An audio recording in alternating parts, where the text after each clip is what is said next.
Hi, and welcome to Business Spotlight Series. I'm Martin Bailey, and joining us today is Helen Davis, founder and director of Think, Believe, Perform Limited. Welcome, and thank you for taking the time out to join us. How are you?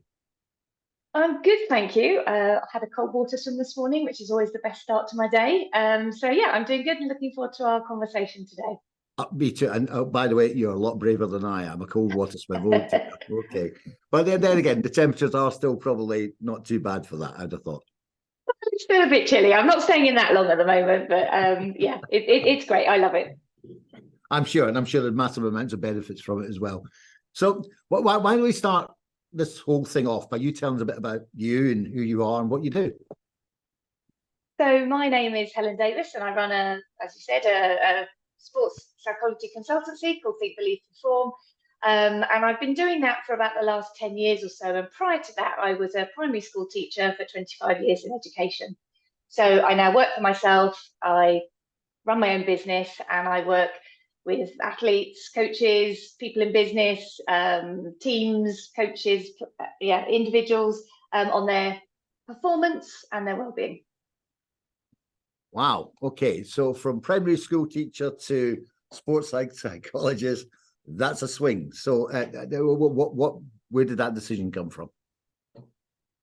Well, it was interesting. I've been in teaching for 25 years. I always had a worry that I would become a moany old teacher.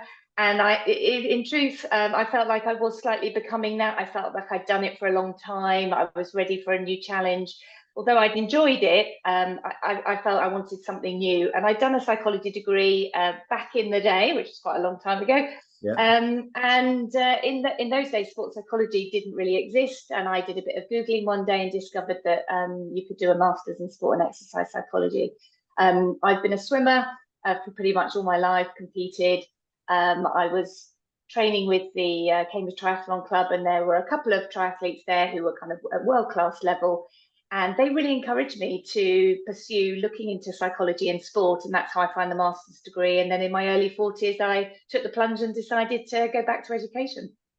Wow. And that's a big step. That's a big step to take, isn't it? I mean, 25 years, that comfort, that security, and then stepping outside going, okay, I'm going to move myself into a world where I don't have that comfort. I don't have any security. How was that for you? I look back now and I think I don't know quite how I did it really. I had three children kind of going through, GCSEs and things at the time. I think it was because I'd always had that niggle, and it was the niggle that drove me to say, well, I could make a change here and I could do something. And you're right, a 25-year career in education had given me some financial stability, obviously, which was helpful. I had a very supportive husband, which was helpful in making that transition. But I was also able to do part-time teaching and part-time sports psychology for a while, so that I sort of felt I was dipping my toe into the sports psychology world while still having the kind of the comfort of teaching. But after not very long, it got to the point where teaching was very inflexible in terms of my timetable, and I was getting asked to do more and more work with sports psychology. So I took the plunge and decided to completely finish teaching and go full-time as a sports psychologist. Well, fantastic. I mean, that's a brave move, but clearly it's paid dividends because you're a thriving business and doing very well. So congratulations, well done. When it comes back to, I mean, I don't know how long your business has been running now, but probably 10 plus years. No, it's a bit under that. No, because that was sort of when I first started doing my qualifications. So yeah, so it's about 6-7 years, I think, that I've been actually sort of working for myself. Okay, so if you were to rewind back the clock, back to the day that you started your business, is there anything you would do differently now that you've got all this knowledge and learning under your belt? I mean, I knew nothing, Martin. I mean, I really didn't know anything. I'm definitely one of these people that I'm not a big planner. I like to kind of go with my heart, and it was like, oh, this looks fun. Yeah, I'll do that, and then suddenly there I am, thinking, okay, what am I going to do? And what would I do differently? I probably think I would have spoken to more people than I did. Now, although that doesn't seem a very long time ago, sports psychology has really imploded, I think, in terms of the number of courses that are now available, the number of people that are going into it and training. but there weren't actually that many people. It was a very small world then. So I didn't know people in that field particularly. So I think now, I always enjoy talking to people and learning from people. And I think that would have been something that would have helped me a lot had I done more of that. Okay, so you're essentially saying actually understand that you needed to learn and surround yourself with people, almost like a group of mentors, almost where you could glean that learning from. Yes, and it's funny because I use mentors now. I use other sports psychologists when I'm doing contracts or other pieces of work to bounce ideas from them, and it's something that I very much do now because I really recognise the benefit of doing it. But I think back then, I'd come out of teaching where I was surrounded by other teachers, and the kind of, I had that naturally just by working in a school, whereas suddenly there I was on my own. Yeah, absolutely. You're very exposed, aren't you? You feel exposed because you don't have that network around about you. But at what point did you realise that you needed to sort of generate this network around about you in terms of the journey that you were on? I think very early on, actually. Very early on. When I walked into the room to start my master's, so I was 42 or something, I remember walking in and everybody looked about 19. And I remember looking around and thinking, what am I doing here? What am I doing here? And then I sat down feeling like I hadn't thought this through. What am I doing? I had that whole kind of imposter syndrome. I'm far too old, Yeah. And then somebody else walked in of similar age to me, and I saw her scan the room, and then she caught my eye, and we looked at each other, and the relief that came from them, her and myself, was really, really huge. Yeah. No, absolutely. I mean, in terms of business and in terms of what you do, I mean, imposter syndrome must come out quite a lot, does it? Oh, absolutely, it does, and that can be with really high level athletes who are competing at the very, very top level. Every single human being experiences imposter syndrome at some point in their life. So yeah, that's one of a multitude of things that I would work on with people. Yeah, no, absolutely. Because I think in business, I mean, certainly my experience in business, you come across business owners where they know where they want to get to, but they don't realize it's actually themselves that's holding them back from getting to that point, purely because of that imposter syndrome. It's just, if you think you can, you think you can't, you're right. They're not thinking the right way about it. So yeah, I can see there's a lot of similarity between what you do in sport and some of the challenges around running businesses. So obviously business has grown over those last 6-7 years. It's successful. What do you attribute the growth to in your business? I think it's a number of things. I think geographically, I was very fortunate living where I do, which is Cambridge, in that there wasn't a qualified sports psychologist in the area when I first started out. So I came along and said, oh, here I am, I'm a sports psychologist. And people were like, oh, that sounds interesting, and I got invited to do a lot of talks with teams, various sports clubs, and that generated individual work and other sports teams business as well. So I think geographically I was fortunate. I like to think that the work that I do, that word of mouth is certainly in amongst athlete communities is passed on. So I'm able to generate, business through just word of mouth. And also I think I've had a really good website. I designed did my website for me. They I don't know what they did, but I feature quite highly on Google when you Google sports psychologist. And I feel very fortunate that they were able to do that for me. And so I get a lot of people inquiring through my website.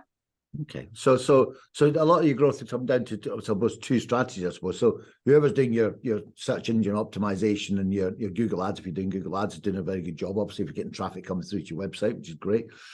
But it sounds like the main source of your growth has been through referral marketing.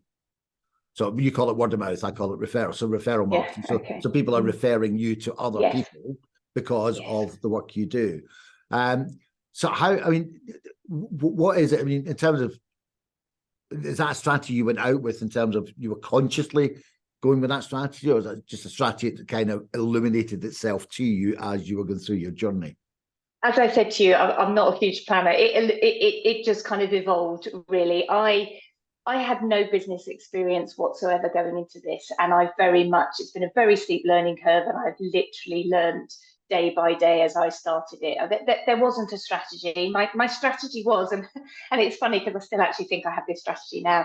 It's like I do the things that I enjoy, and I'll see where it takes me. I've always had that kind of attitude of, well, let's just see where it goes. When people say, what's your 5-year plan? It's like, I don't have one. I like to go with my heart, and things that appeal to me, then I'll say yes to. I've been fortunate that I've had lots of work coming my way, so I can say yes and no to things as I choose. Do you see any risk around not planning, or any risk around not having a sort of long-term plan? Definitely, yeah, definitely. I mean, as I say, because of those things that I said about geography, I've had a continual sort of stream of work come my way, which means I haven't had to look at strategy particularly, because I seem to be fortunate to just get people, contacting me on a regular basis. However, I do know that there are other sports psychologists who have had to look at strategy and be like, how am I going to use social media, for example, to try and help myself get clients. I've certainly spoken to lots of sports psychologists who've asked me about my strategy, and one of the things I do say is talk to as many people as possible and use your connections that you have, particularly for my role within sport. Again, because I had that network of being with Cambridge Triathlon Club, knowing some very high level athletes, that word of mouth kind of just naturally occurred because they knew me. Okay, yeah, okay.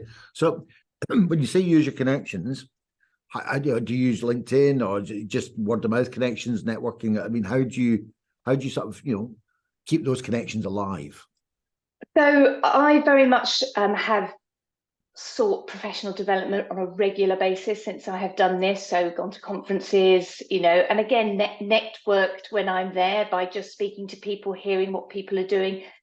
Twitter was an excellent starting point for me, particularly in the sports psychology world. Oh, it's not called Twitter anymore, is it? Sorry, X.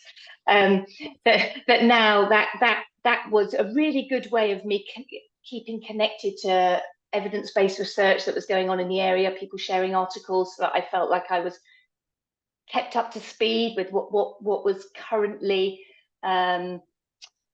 working for athletes from a research perspective, but also just hearing about the kind of roles that were out there, because particularly when I first started, there weren't that many number of roles, which is why I ended up working for myself, really, because it's not like you just can apply for a 9-to-5 job as a sports psychologist. It doesn't really work like that. So you either sort of go into academia, or you work for yourself and you do contract work. So again, I kind of learned that as I went along. Interesting. So I suppose the final question for me is, and you're going to love this question because you don't plan, where do you see yourself in 5 years' time? Oh, I just told you, I never. Where do I see myself in 5 years' time? Well, I say I don't have a plan for that, so I'm answering. Answer doing from the something. heart. Answer from the heart. Yeah, from the heart. Doing something that makes me happy.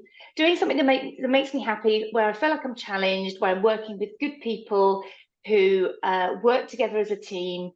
We enjoy each other's company, and we try and do great things together. Do you? I said that was my final question. I lied. This is the final question. Do you see yourself still doing it just by yourself in 5 years' time? No, I would like to say no. Oh, I like to say no. I mean, yes, perhaps I'm still working as myself, I think, believe, perform, but I would be potentially working with a group of other sports psychologists within a team, or with a group of athletes, coaches, or whatever. So it's not just me sitting at my desk working in isolation with clients. I like to have my feet in different.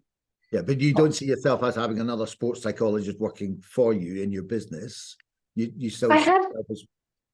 Do you know, I have sort of delved into that a bit, actually, where I have passed work on to other sports psychologists, because I've had to work for just myself.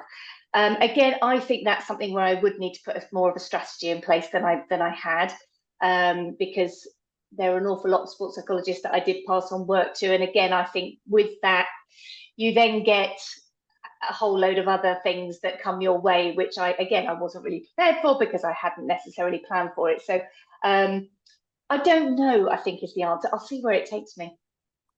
Okay. Interesting. No, great answer. An interesting answer. Look, this has been absolutely fantastic, Helen. I mean, there's loads of stuff in here. There's loads of stuff for people to pick up from.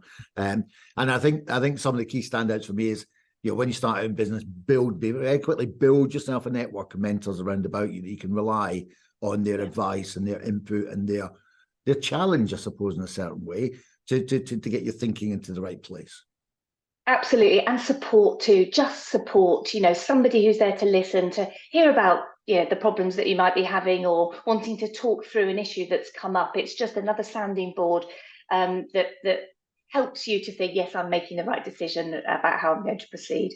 Yeah, and then the other two for me was making sure that you got your website leveraged to drive leads to your business, and actually referral marketing strategies is a great strategy to have, but make sure you got I'm going to say make sure you got a plan for that strategy so that you can make it you can leverage it going forward.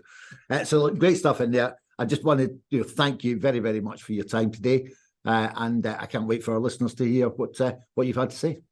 Thank you. Thanks for having me. I hope they enjoy it. Yep, my pleasure. My pleasure. I'll speak to you soon.